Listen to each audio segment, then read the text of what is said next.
oportunidade agora com a doutora Ingrid Luiz, médica hematologista do Hemorroído INCA e também pesquisadora nas duas instituições.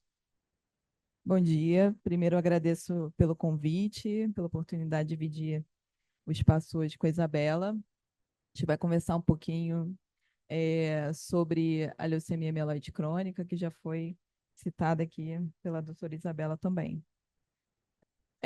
Falando um pouquinho da epidemiologia da LMC, a incidência ela, varia de 1 a 2 casos por 100 mil habitantes por ano, corresponde a 15% dos novos casos de leucemias em adulto. E a idade mediana do diagnóstico varia entre a quinta e a sexta década. Mas na América Latina, na Ásia e na África, a gente tem populações mais jovens e a gente consegue ver isso bem aqui no Hemorrio. A gente tem uma discreta predominância no sexo masculino e o único fator etiológico conhecido relacionado à LMC é a radiação ionizante. E aí, como a Isabela já citou anteriormente, a gente traz um pouquinho da história, começando aí em 1960, com a descoberta de um cromossomo relacionado a uma leucemia granulocítica. E esse cromossomo foi descoberto em Filadélfia, e daí o nome do cromossomo que é característico da doença. Posteriormente, em 1973, essa pesquisadora ela entendeu que esse cromossomo ele é fruto de uma translocação entre o cromossomo 9 e o cromossomo 22, entre partes do cromossomo 9 e do 22, e que esse cromossomo é o cromossomo Filadélfia, característico da leucemia mieloide crônica, e aqui está ele. O pointer esse aqui? Isso. Então, aqui está ele. A gente tem uma translocação entre o braço longo do cromossomo 9 e o braço longo do cromossomo 22. E nessa partezinha aqui, esse cromossomozinho pequenininho é o cromossomo Filadélfia.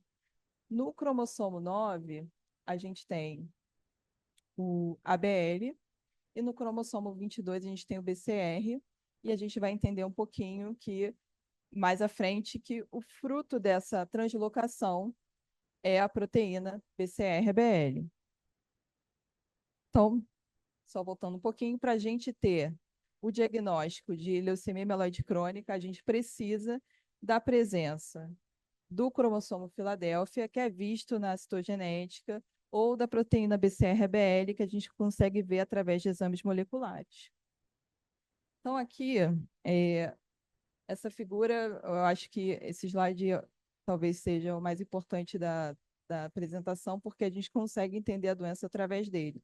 Então, fruto dessa translocação é essa proteína aqui, BCR-ABL, e ela tem uma ação tirosina quinase, que vai interferir nos sinais de proliferação celular, nos sinais de adesão das células à medula óssea. Isso é importante porque as nossas células elas passam por um processo de maturação dentro da medula óssea, e elas são liberadas para o sangue quando elas estão completamente maduras, e a gente acaba perdendo esse sinal também com essa alteração, com essa mutação. A gente tem problemas de reparo de DNA e também nos sinais de morte celular, que deveria acontecer em caso, porque a gente tem uma mutação genética. Então, essa figura aqui de cima, ela mostra o ABL na sua função normal. Quando ela está lá no cromossomo 9, isolado, sem essa junção com o BCR, ele tem uma ação de tirosina quinase, que é essa ação de regulação de proliferação celular, de adesão na medula óssea, de reparo de DNA quando existe alguma alteração, de indução de morte celular quando existe alguma alteração genética.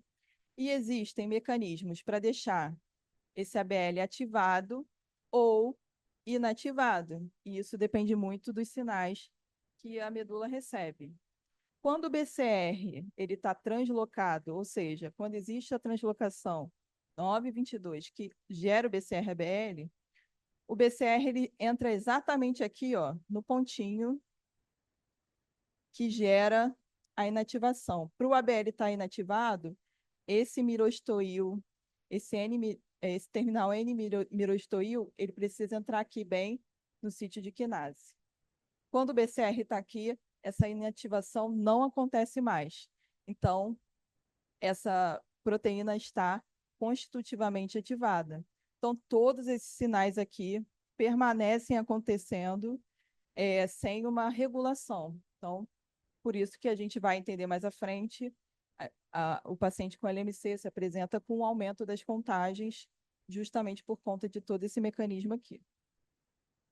Então, aqui a gente vê a produção normal de células pela medula óssea. E o que a gente espera é que, pensando aqui na linhagem mieloide, né? Então, a gente tem uma célula indiferenciada que gera uma célula mieloide e uma célula indiferenciada linfóide, uma célula progenitora. E daí a gente começa um processo de maturação que acontece lá na medula óssea até que a célula até que a célula possa ser liberada no sangue periférico. Então, o que a gente começa a ver na leucemia mieloide crônica é que a gente tem uma proliferação maior dessas células mieloides, tá? E uma liberação de células cada vez mais jovens para o sangue periférico. Então, a gente começa a ver células que a gente habitualmente veria na medula no sangue periférico desses pacientes, incluindo células blásticas, que são células imaturas. Então, a gente teria o sangue normal aqui, o sangue periférico normal, e o sangue periférico tomado por células que são células que a gente habitualmente vê no ambiente medular. E aí, a LMC, naturalmente, ela tem uma evolução, se ela não for corretamente tratada. Então, ela abre em fase crônica e ela evolui para fase acelerada e crise blástica. Para fase acelerada, mais ou menos de 5 a 6 anos, a gente vê essa fase, crise blástica em 8 anos, e invariavelmente os pacientes evoluem para essas fases se a intervenção correta não for feita. E aí, como é que a gente define essas fases? A fase crônica é o que não é fase acelerada nem crise blástica. E o que define isso é a contagem de blastos no sangue periférico e a contagem de basófilos. E a gente consegue ver isso através de lâmina, através da imunofenotipagem, e a gente consegue classificar esse paciente no diagnóstico.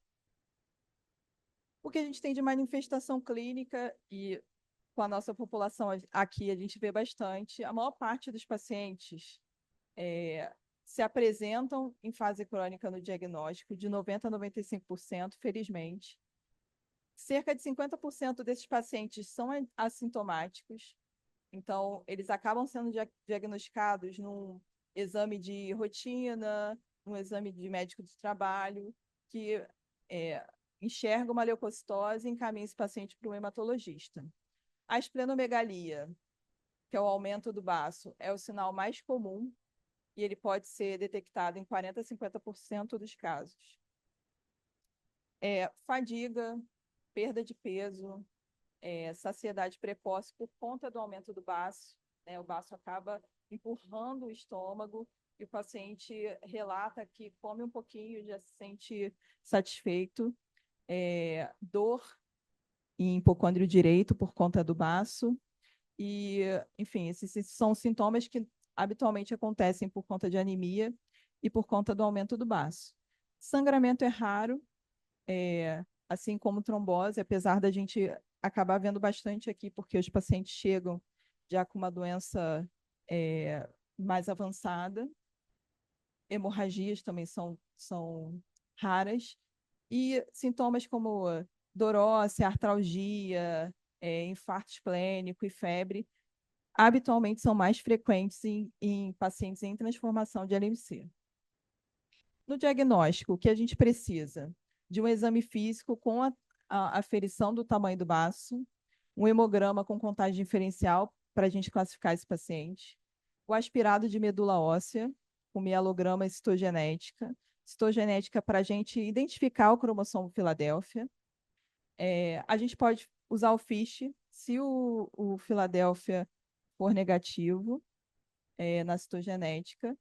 A identificação do BCR-ABL, que é a proteína gerada pela translocação através do exame de PCR. O perfil metabólico nesse paciente também é importante, com eletrocardiograma, lipidograma, glicemia, hemoglobina glicada, e sorologias, principalmente para a gente avaliar o status desse paciente para hepatite B, porque alguns inibidores, o tratamento pode gerar reativação do vírus B. Então, falando um pouquinho da citogenética, eu vou mostrar para vocês só uma fotinho dela. É um dos exames que a gente usa para diagnóstico, inclusive para diferenciar das síndromes mieloproliferativas Filadélfia negativas. Então, o que a gente enxerga é o cromossomo Filadélfia.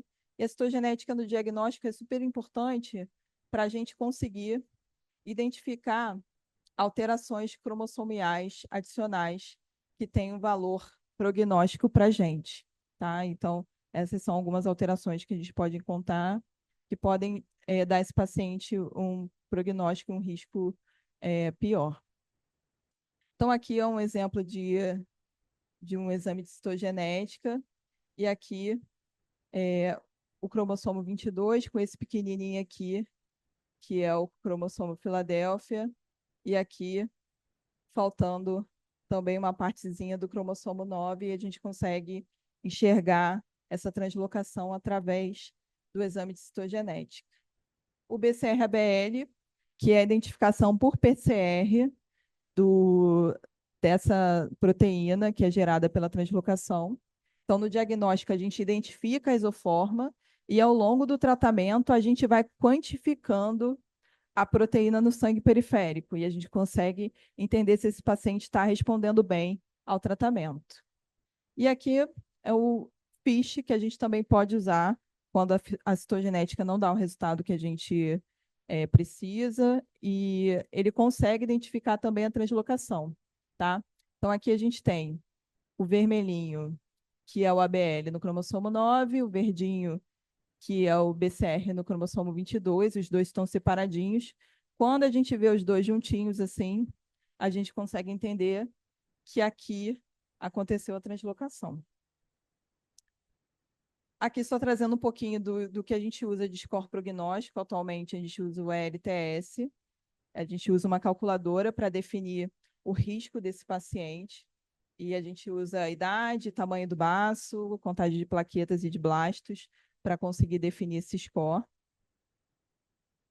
E aí, falando um pouquinho de tratamento, felizmente, depois da descoberta aí, do Filadélfia, a gente teve uma evolução no tratamento desses pacientes, que começa com radioterapia esplênica, passa por busulfan, hidroxiureia, interferon, chega ao transplante halogênico e, finalmente, no imatinib, que é uma droga inovadora, uma terapia-alvo, que mudou não só a história do tratamento da LMC, mas do tratamento de toda a oncohematologia, inclusive virando capa de revista. E aí, que essa medicação traz é incrível, porque ela consegue dar ao paciente de LMC que tinha como tratamento transplante halogênico, por exemplo, consegue trazer para esse doente uma expectativa de vida idêntica à população geral, sem nenhuma doença, independente de idade e de sexo. Então, a gente, hoje, com os inibidores de tirosina quinase, consegue dar a essa população uma sobrevida global idêntica à população que não tem nenhuma doença.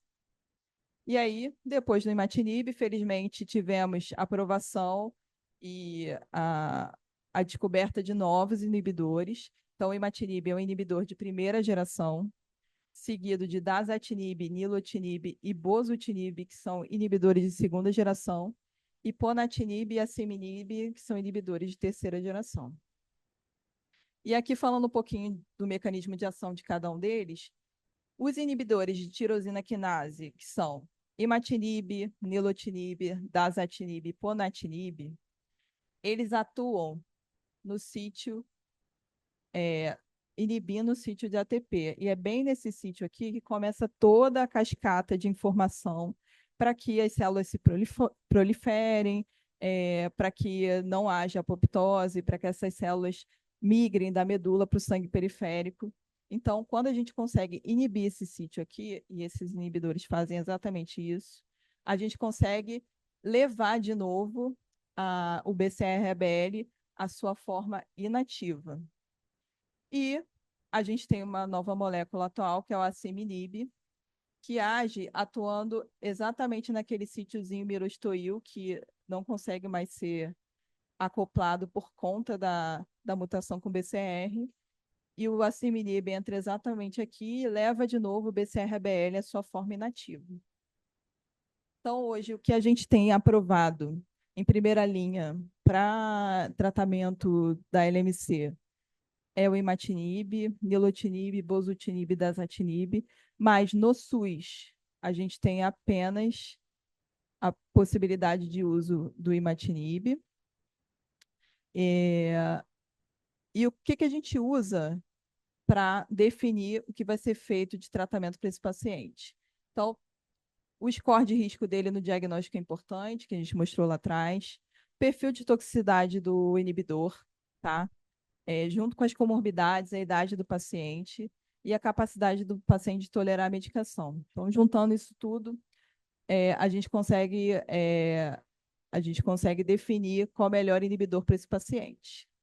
E aqui, iniciando o inibidor de tirosina quinase, o que a gente espera de resposta é, atualmente a gente acompanha o paciente com biologia molecular, com quantificação do BCR-ABL.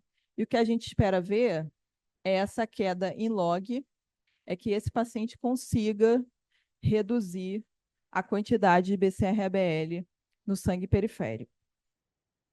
E aqui são as recomendações de Leuquimia Net, que é o que a gente segue aqui, que são os níveis de BCR-ABL esperados para cada fase de tratamento.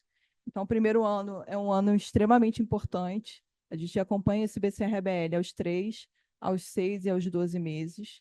E o que eu espero é que esse paciente tenha, pelo menos para não ser considerado falha, menos de 10% de BCR-ABL aos 3 meses, menos de 10% aos 6 meses e menos de 1% aos 12 meses ou em qualquer outro momento do tratamento. Então, esse acompanhamento com biologia molecular é extremamente importante para a gente e define, inclusive, troca do inibidor e define se o paciente está conseguindo chegar a esses pontos definidos pelas recomendações. Então, por que é importante esse acompanhamento regular e de perto com o BCR-ABL?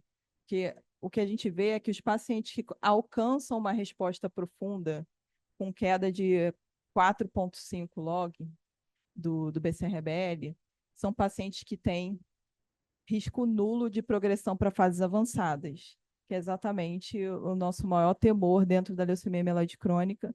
Quem já acompanhou um paciente em crise blástica sabe que é um quadro, um cenário de prognóstico muito, muito sombrio. E os pacientes que chegam à resposta molecular maior têm um risco menor de progressão, mas ainda existe. Então, muitas vezes os pacientes não respondem, e o principal motivo é a adesão. Então, a gente conversa várias vezes sobre a adesão com o paciente. É difícil mesmo tomar uma medicação todo dia, no mesmo horário, mas essa orientação é muito importante porque habitualmente é a principal causa.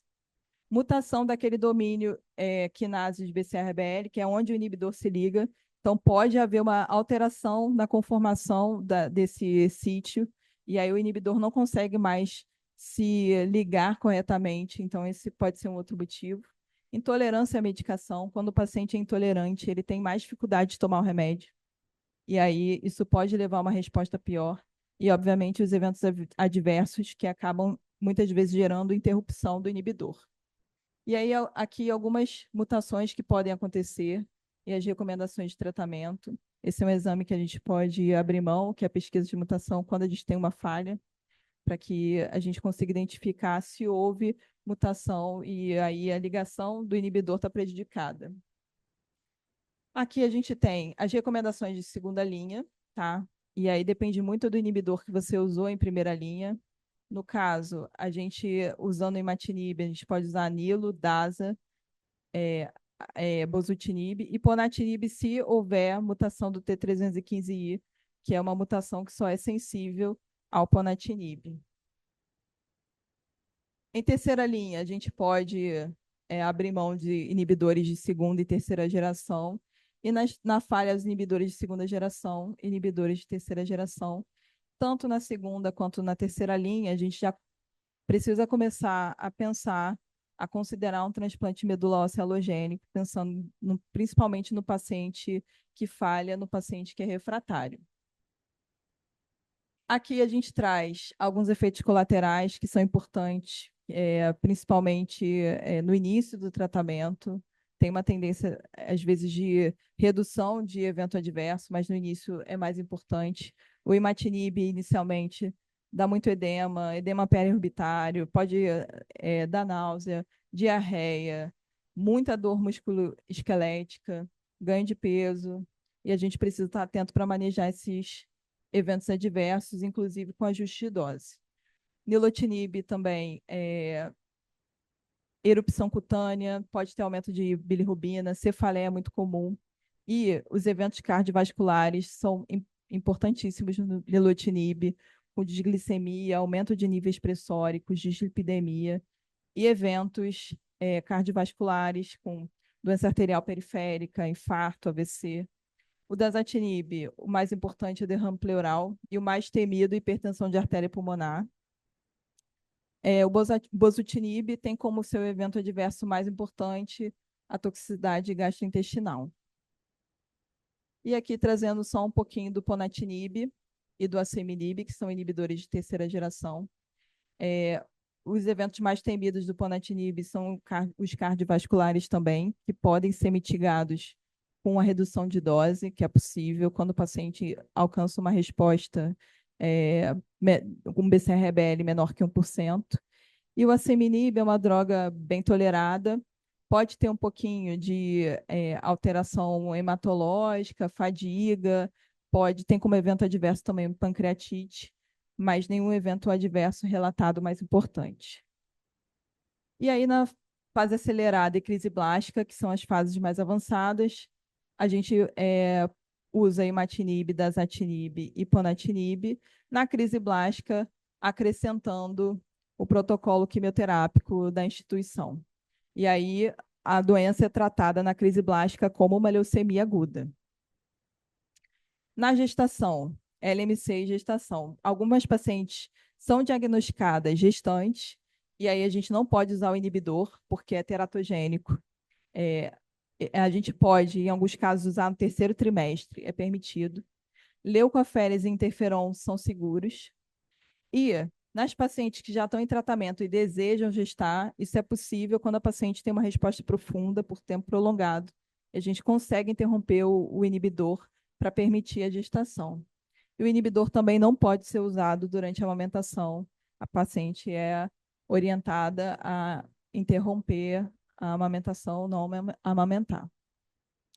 E atualmente a gente, felizmente, tem a possibilidade de interrupção de inibidor para os pacientes que têm uma resposta profunda por tempo prolongado. Então, pacientes que usam o inibidor por pelo menos 5 anos e têm uma resposta profunda, uma resposta molecular 4 ou 4,5 por pelo menos 3 anos.